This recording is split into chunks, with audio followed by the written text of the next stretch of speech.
Olá, como vão todos? Sejam todos muito bem-vindos, colorados, coloradas. Vamos falar um pouco de Inter, que é o que a gente ama.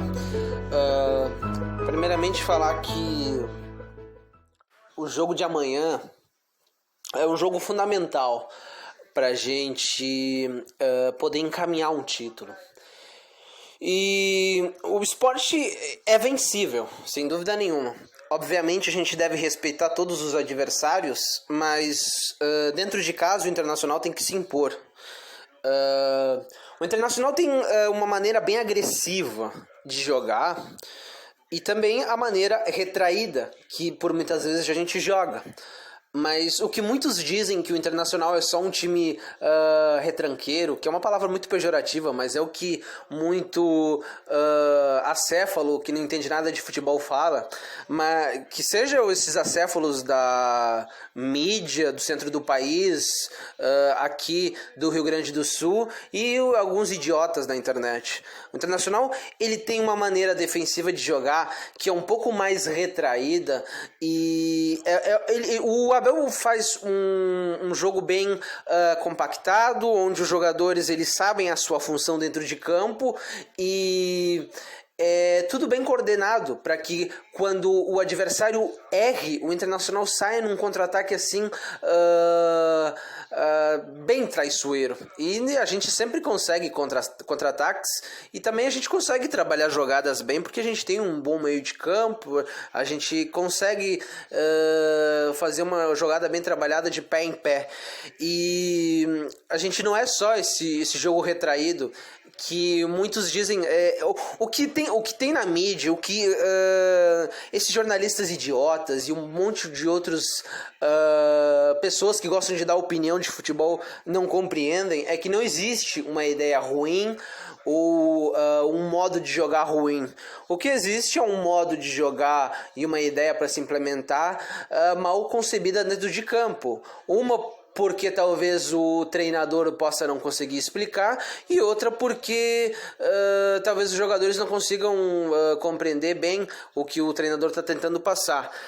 Mas no que tange ao Abel Braga, ele definiu uma maneira muito bem constituída dentro de campo, onde aquela maneira, aquele modo de jogar firma um DNA do clube. E é o que a gente está tendo desde a chegada dele. E vale lembrar que, ao contrário do antigo treinador que desprezava o grupo do Internacional, o Abel Braga não desprezou. Desde que ele chegou no Internacional, ele encontrou várias dificuldades. E vale lembrar que o Abel Braga teve esse vírus maldito que o deixou impossibilitado de seguir transformando o seu trabalho para cada vez mais solidificar ele. Eu imagino que se o Abel Braga não tivesse tido a desgraça de ter tido esse vírus, certamente a gente teria conseguido encaixar muito antes esse modo de jogar que o Abel instituiu muito bem.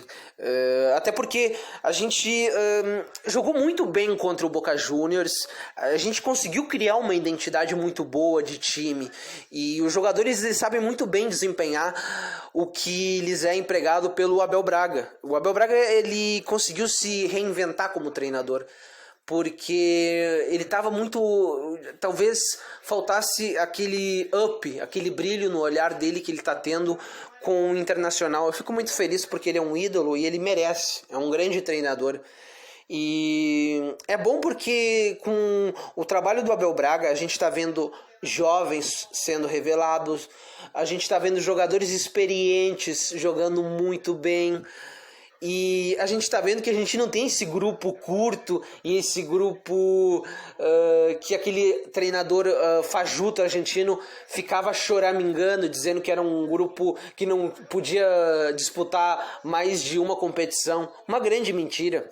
Até porque a gente poderia ter ido até a final da Libertadores. Até porque a gente foi muito melhor que o Boca Juniors no segundo jogo e a gente estava com uma crise grande institucional e a gente conseguiu amassar o Boca Juniors. A gente teve o azar de ter levado para os pênaltis. E daí jogadores importantes, experientes, acabaram fraquejando no gol, na batida dos pênaltis. E o mental ficou um pouquinho meio abalado, e também talvez o treinamento dos jogadores na batida de pênalti tenha sido muito aquém do esperado. Mas a gente viu que a gente tem grupo para enfrentar qualquer time. Obviamente, a gente perdeu jogadores importantes, mas está aí um técnico que mostra porque é um grande técnico, como o Abel Braga.